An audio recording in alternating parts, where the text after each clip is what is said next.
Bonjour ou bonsoir et mes cordiaux souhaits de bienvenue à mon écoute, ici Iconoclaste pour traiter de la véritable religiosité qui, contrairement à ce que la majorité des gens à l'heure actuelle, il faut être réaliste, ont tort de penser péremptoirement dans un dogmatisme fasciste de plus en plus préjudiciable, n'est pas une affaire de conformité à ces écrits qui leur ont été tendancieusement présentés comme étant des écrits saints, provenant donc de ces Bibles qui leur ont été mensongèrement dépeintes comme étant d'émanation divine et donc comme étant parole de Dieu. La religiosité qui en fait, en réalité, est une affaire de souciance, de se comporter moralement le plus justement possible, à chaque instant, avec constance, avec rigueur. C'est au degré de moralité de sa conduite et au degré de constance de ladite moralité que l'on mesure le niveau de religiosité, de mérite, de dignité d'une personne, et que l'on mesure notamment sa valeur aux yeux de Dieu. Dieu attendant de nous que nous nous conduisions bien, c'est-à-dire moralement, justement, que nous soyons justes et que nous travaillions à être toujours plus justes, à nous améliorer, à nous bonifier. Au-delà de son exigence que nous soyons moraux, Dieu exige de nous que nous soyons constamment dans la démarche de progresser, de travailler sur nous-mêmes pour nous améliorer constamment, car il déteste ceux qui se reposent sur leurs bonnes actions du passé pour justifier un laisser-aller actuel, pour se complaire dans une certaine fainéantise ou pour se dérober présentement à leurs devoirs moraux. Dieu est pour que nous remplissions, et même exige que nous remplissions, nos devoirs moraux existentiels à chaque instant, et que nous les remplissions chaque jour de mieux en mieux. C'est pourquoi seuls ceux qui sont vraiment progressistes, dans le vrai sens du terme, sont vraiment dignes de Dieu et lui plaisent. Beaucoup de gens, malheureusement, considèrent à tort que la religiosité est une affaire de conformité donc à ces écrits de ces Bibles, et qu'elle se résume à se référer aux dites Bibles, et que c'est ça, le fait de s'y référer, qui nous rendrait plaisant aux yeux de Dieu. C'est là vraiment avoir une conception très réductrice et même très mauvaise de la religiosité. C'est là se méprendre totalement sur ce qu'elle est véritablement, puisque cette conformisation à ces écrits qui ne sont en vérité pas moraux, qui n'incitent pas à avoir une bonne conduite et véritablement à plaire à Dieu, n'est pas assagissante. Elle va à l'encontre du principe religieux. La religiosité est aussi le respect du sacré et non sa profanation. Dans ces dogmes considérés à tort comme des religions, la profanation du sacré est omniprésente.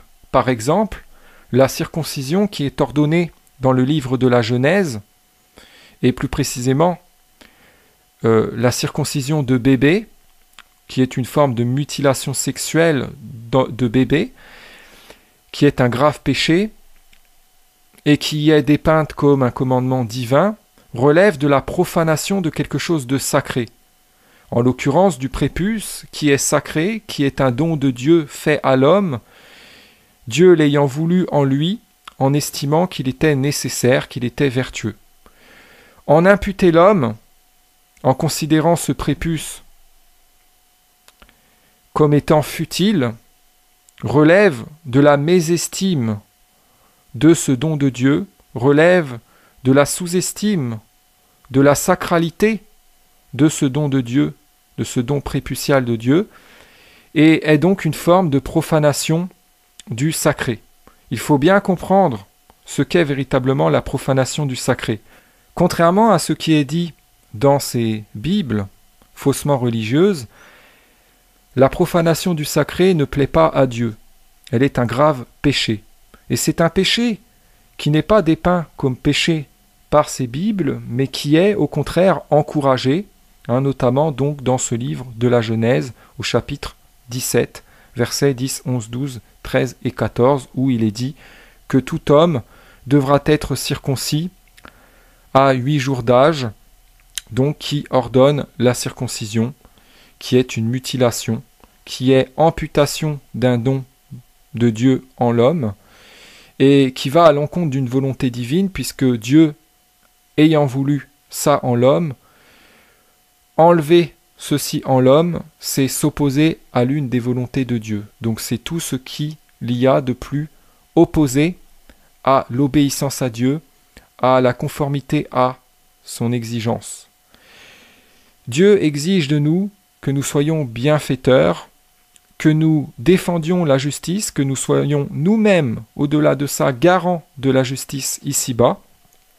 Et ces dogmes faussement religieux nous incitent à faire tout le contraire, à prendre ce qui relève de la défense de l'injustice pour de la défense de la justice et à se croire digne de Dieu en étant notamment aliéné et en suivant en appliquant des principes qui sont en fait sataniques, comme ce principe de circoncire, comme le principe d'éviter la connaissance du bien et du mal, comme le principe de bénir les persécuteurs, qui est sacralisé donc dans les évangiles, comme le principe de se saisir des gens qui ne sont pas convertis à l'islam et de les massacrer, comme le principe de ne pas blâmer les gens qui possèdent des esclaves et qui entretiennent des rapports sexuels avec eux. Ça, c'est dans la sourate 23 au verset 6.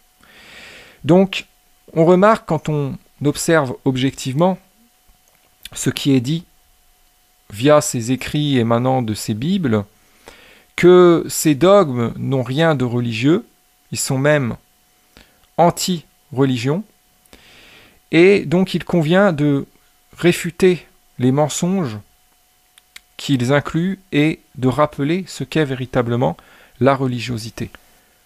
La religiosité est dans le rigorisme moral, dans la souciance de droiture et dans l'aiguisement, si je puis dire, du sens moral. Ceci passant par l'observation par objectivisme, des lois naturelles et universelles, cosmiques, auxquelles nous sommes tous soumis. Ces lois sont universelles et en vertu de celles-ci, il y a des lois de cause à effet. Il y a des choses qui ont telle conséquence en vertu de telle ou telle loi, dans telle ou telle condition, en fonction de certains paramètres. Et donc, en observant ceci, et par l'expérience, nous pouvons conscientiser toujours plus précisément quelles sont les actions qui ont de bonnes conséquences, qui sont vertueuses et qui sont donc à s'autoriser et même à s'ordonner, et quelles sont les actions qui ont de mauvaises conséquences, qui sont nuisibles, qui amènent le pire et qui sont à éviter, qui sont à s'interdire. Nous exerçons alors nous exploitons nos facultés spirituelles pour nous livrer à cette observation, pour apprendre de la vie, et on se forge alors un réseau de principes de bonne conduite, un réseau de principes de bonne action, d'obligations morales, d'ordres moraux, et un réseau d'interdits moraux, les interdits de commettre ces mauvaises actions, qui nous ont démontré leur nuisibilité, qui ont montré qu'elles avaient de terribles conséquences. Alors on se forge une morale, mais cette morale doit être la plus proche possible de la vraie morale. Elle doit être la plus conforme à la véritable morale. On doit avoir la souciance d'avoir l'éthique la plus morale possible et de travailler à la moraliser toujours plus. Pour égarer les gens, Satan leur a fait croire qu'ils ne pouvaient pas savoir ce qui était moral ou pas sans se référer à ces Bibles, qui sont en fait des compilations de mensonges, qui édictent de faux principes, qui racontent des fables, qui visent à mystifier les gens, à les tromper au sujet de ce qui est bien et de ce qui est mal, au sujet de ce qui est convenable et de ce qui est blâmable, au sujet de ce qui plaît à Dieu et de ce qui déplaît à Dieu, pour les inciter à confondre les contraires, à les inverser et les séculariser totalement. Satan leur a fait croire qu'il leur était impossible d'observer par eux-mêmes les lois de ce monde et de découvrir, de conscientiser quelles sont les bonnes actions à accomplir et quelles sont les mauvaises à éviter de commettre. Il leur a fait croire qu'ils étaient existentiellement, naturellement dépendants de ces Bibles, alors que ces Bibles ne servent à rien. On peut parfaitement se comporter bien, d'une bonne façon, sans se référer à ces Bibles. Satan et ses infernaux suppôts ont conditionné la majorité des gens, très immoralement, à être persuadés que ces Bibles sont les guides de bonne conduite indispensables à la droiture, que la religiosité c'était s'y référer et suivre ces guides prétendus. Résultat, les gens ne veulent pas concevoir que la religiosité puisse être en dehors de ces fausses religions.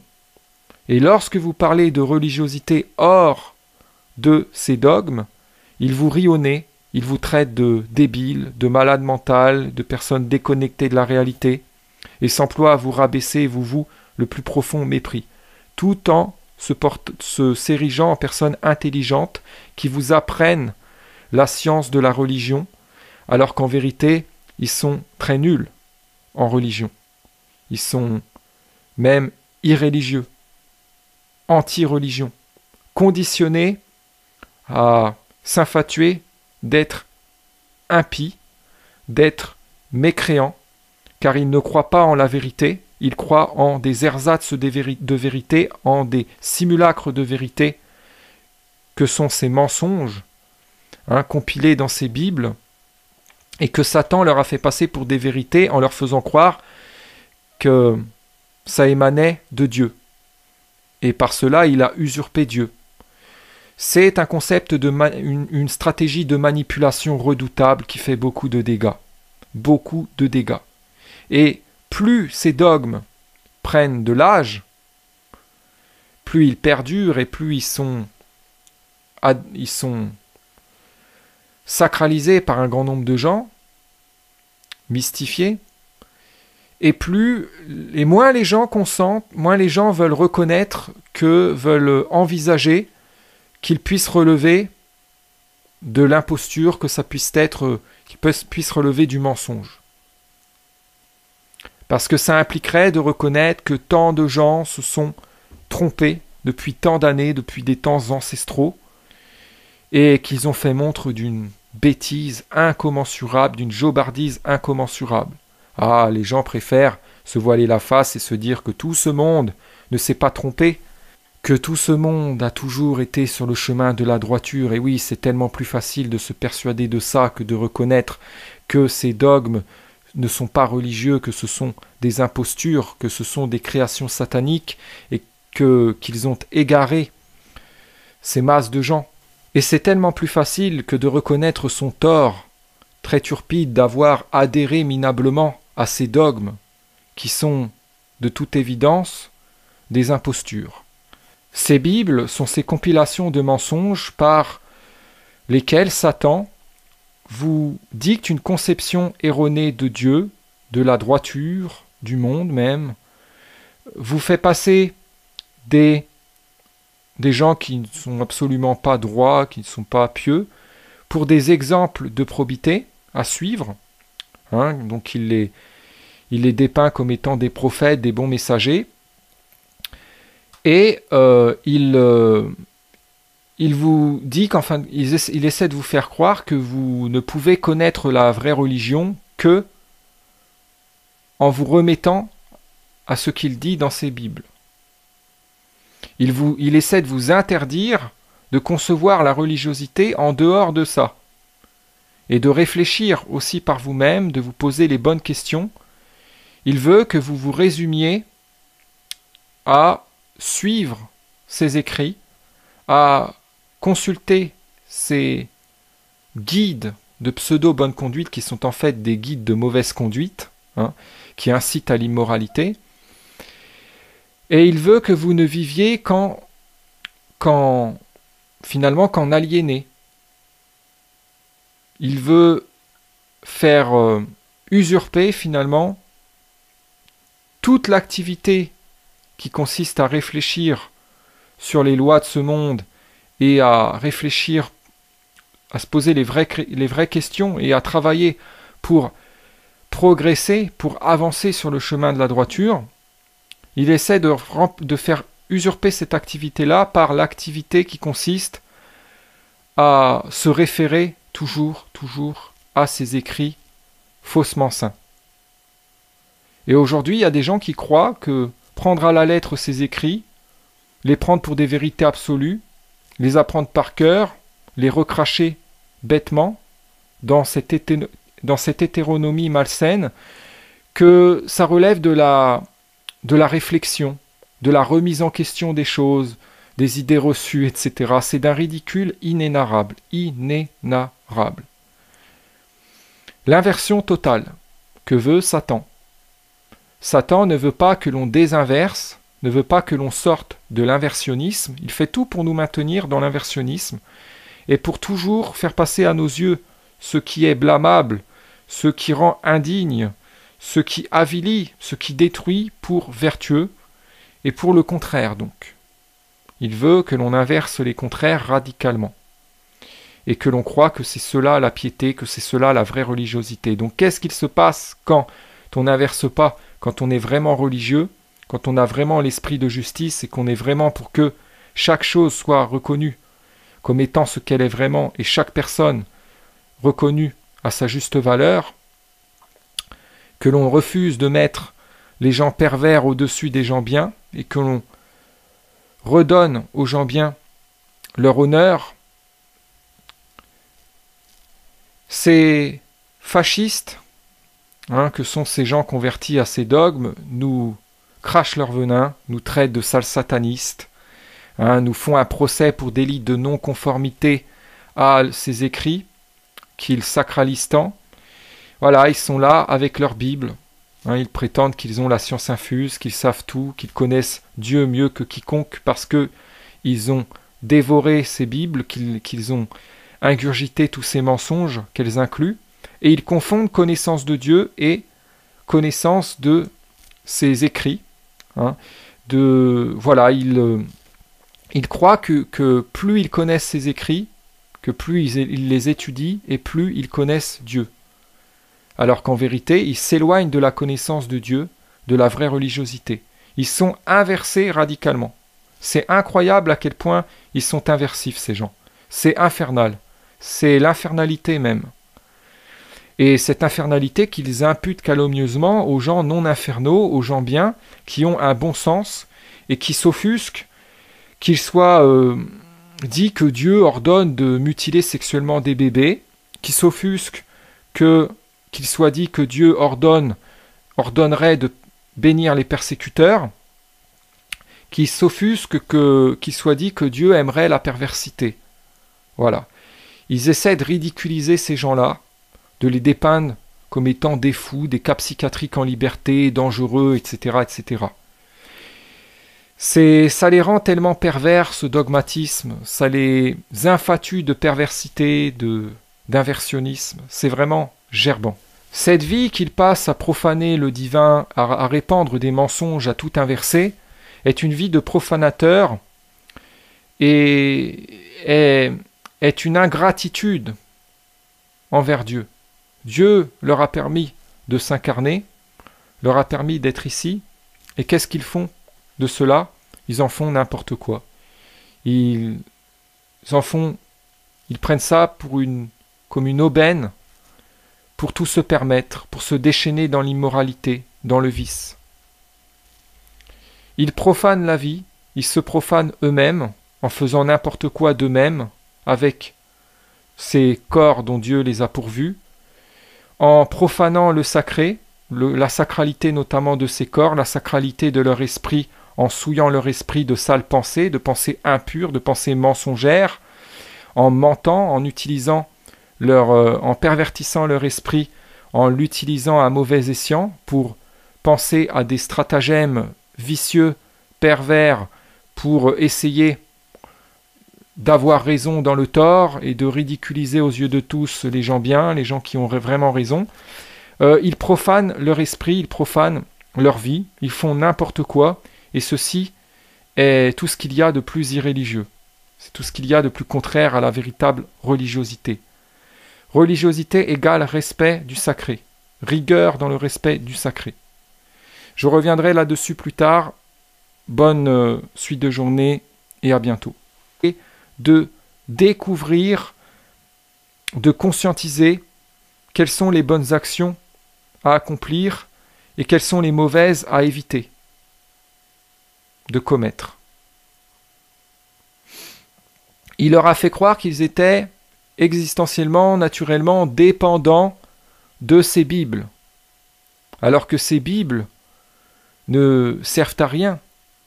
On peut parfaitement se comporter bien, d'une bonne façon, sans se référer à ces Bibles. Satan et ses infernaux suppôts ont conditionné la majorité des gens, très immoralement, à être persuadés que ces Bibles sont les guides de bonne conduite indispensables à la droiture, que la religiosité c'était s'y référer et suivre ces guides prétendus. Résultat, les gens ne veulent pas concevoir que la religiosité puisse être en dehors de ces fausses religions.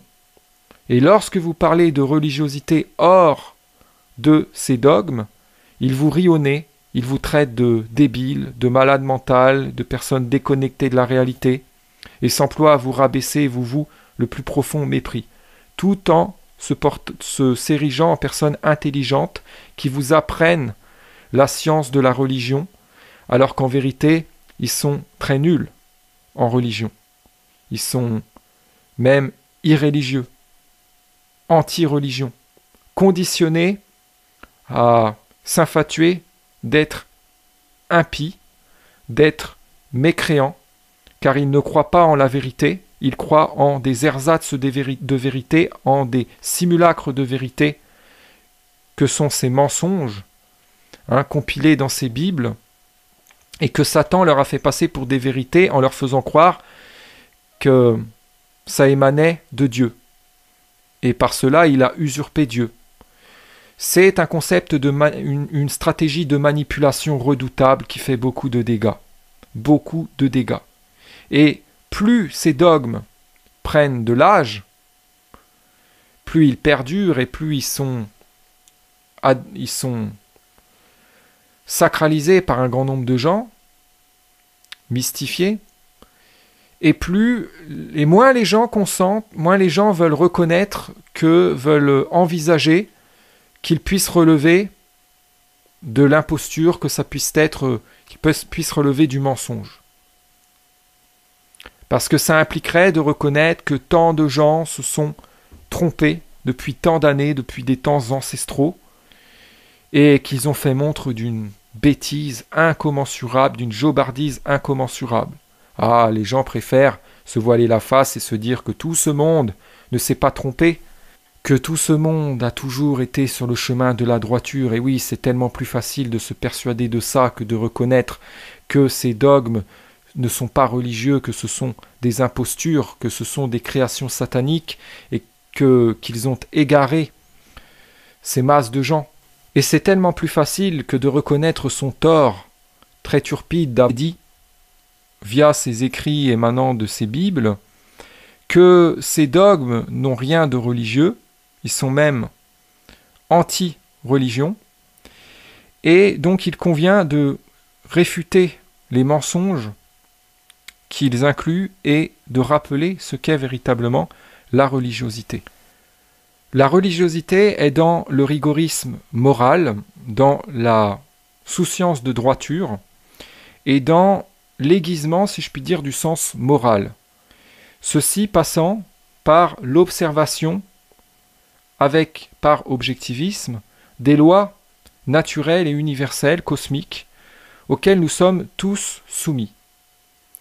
Ces lois sont universelles et en vertu de celles-ci, il y a des lois de cause à effet.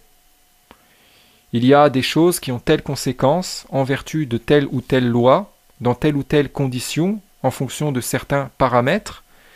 Et donc, en observant ceci, et par l'expérience, nous pouvons conscientiser toujours plus précisément quelles sont les actions qui ont de bonnes conséquences, qui sont vertueuses et qui sont donc à s'autoriser et même à s'ordonner, et quelles sont les actions qui ont de mauvaises conséquences, qui sont nuisibles, qui amènent le pire et qui sont à éviter, qui sont à s'interdire.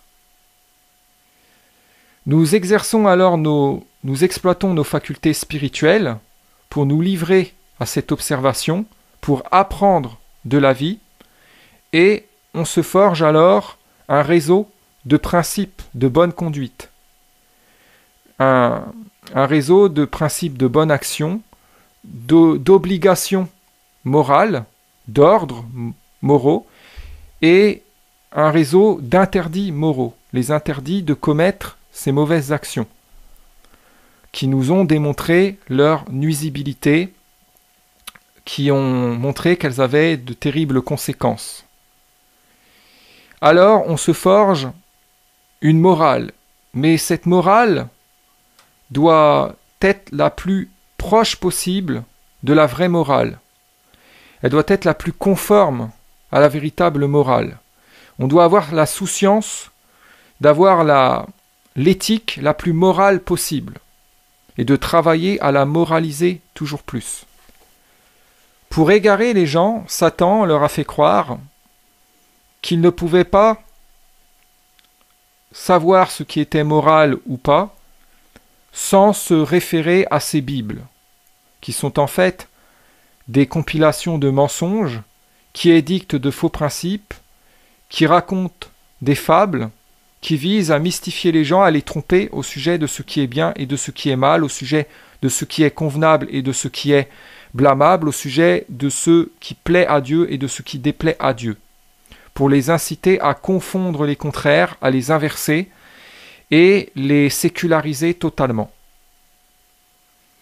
Satan leur a fait croire qu'il leur était impossible d'observer par eux-mêmes les lois de ce monde et bonjour ou bonsoir et mes cordiaux souhaits de bienvenue à mon écoute, ici Iconoclaste pour traiter de la véritable religiosité qui, contrairement à ce que la majorité des gens à l'heure actuelle, il faut être réaliste, ont tort de penser péremptoirement dans un dogmatisme fasciste de plus en plus préjudiciable, n'est pas une affaire de conformité à ces écrits qui leur ont été tendancieusement présentés comme étant des écrits saints, provenant donc de ces Bibles qui leur ont été mensongèrement dépeintes comme étant d'émanations divines et donc comme étant paroles de Dieu.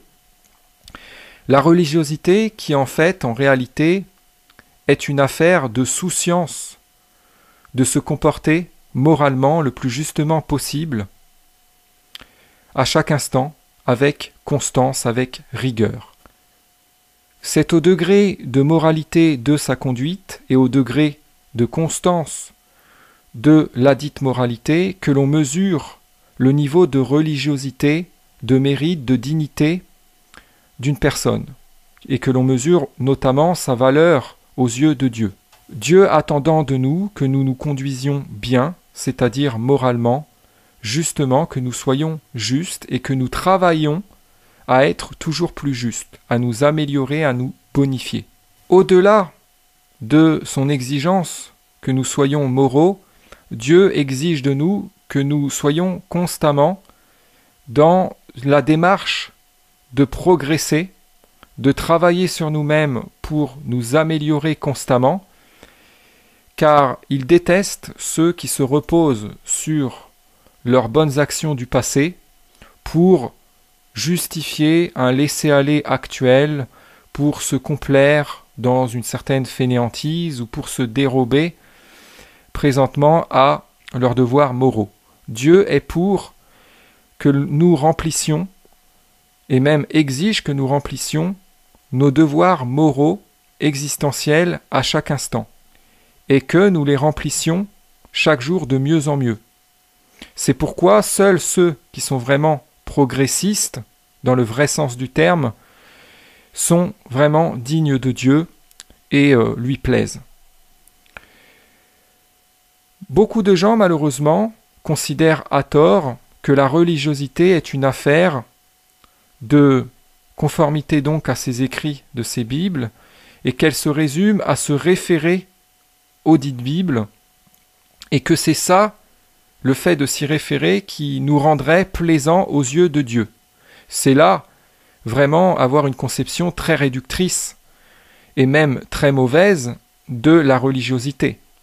C'est là se méprendre totalement sur ce qu'elle est véritablement, puisque cette conformisation à ces écrits qui ne sont en vérité pas moraux, qui n'incitent pas à avoir une bonne conduite et véritablement à plaire à Dieu, n'est pas assagissante.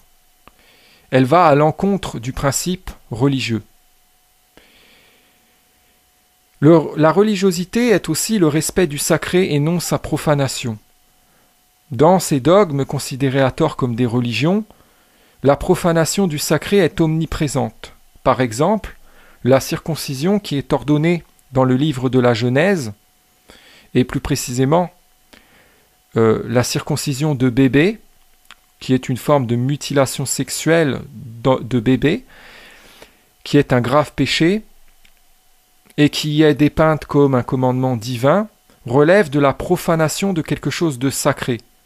En l'occurrence du prépuce, qui est sacré, qui est un don de Dieu fait à l'homme, Dieu l'ayant voulu en lui, en estimant qu'il était nécessaire, qu'il était vertueux.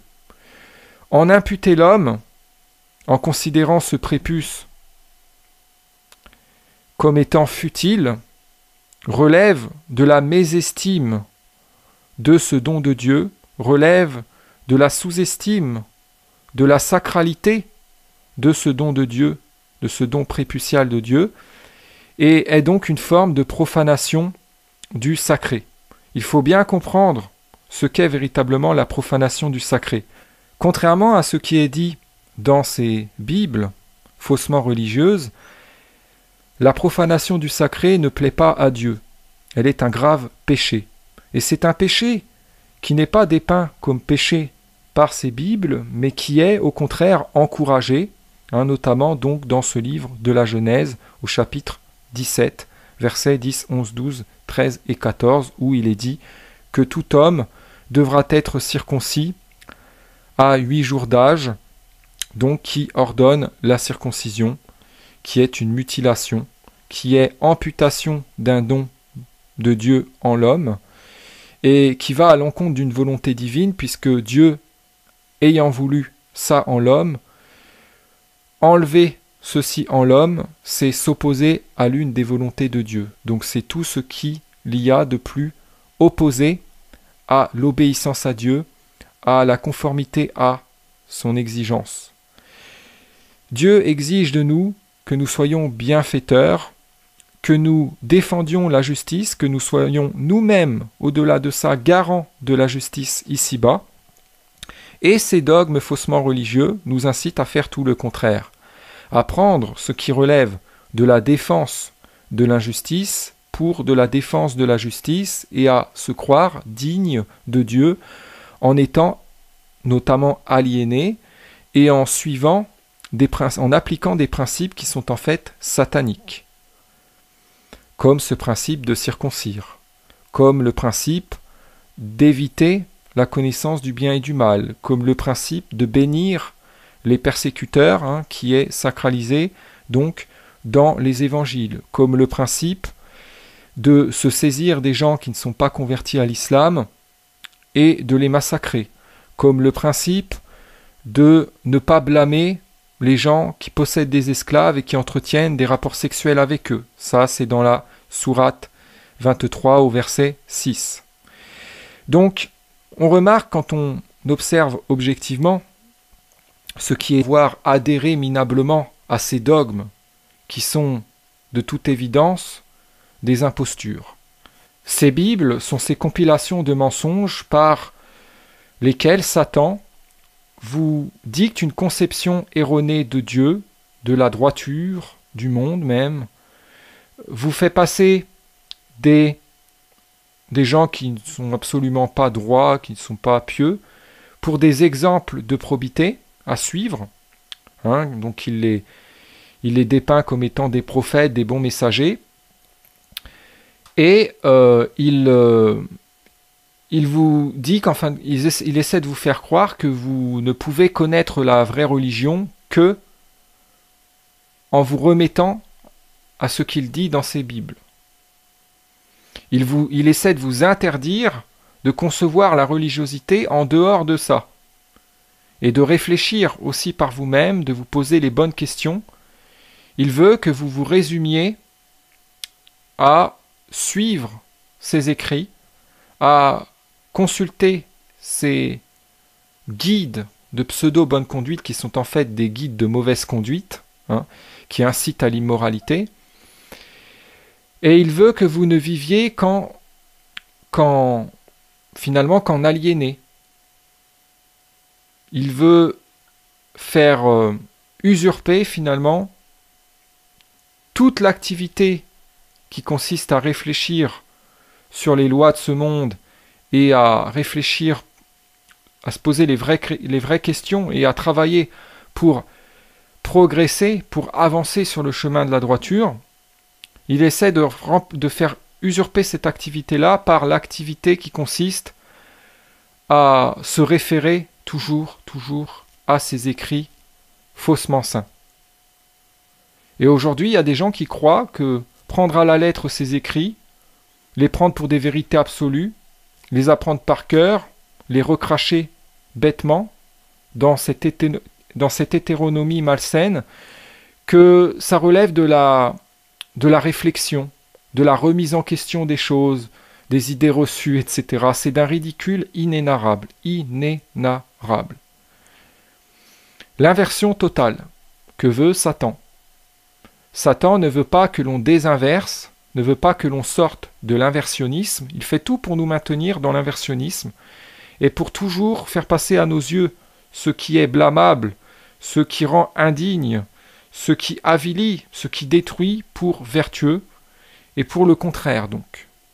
Il veut que l'on inverse les contraires radicalement, et que l'on croit que c'est cela la piété, que c'est cela la vraie religiosité. Donc qu'est-ce qu'il se passe quand on n'inverse pas, quand on est vraiment religieux, quand on a vraiment l'esprit de justice et qu'on est vraiment pour que chaque chose soit reconnue comme étant ce qu'elle est vraiment, et chaque personne reconnue à sa juste valeur, que l'on refuse de mettre les gens pervers au-dessus des gens bien, et que l'on redonne aux gens bien leur honneur,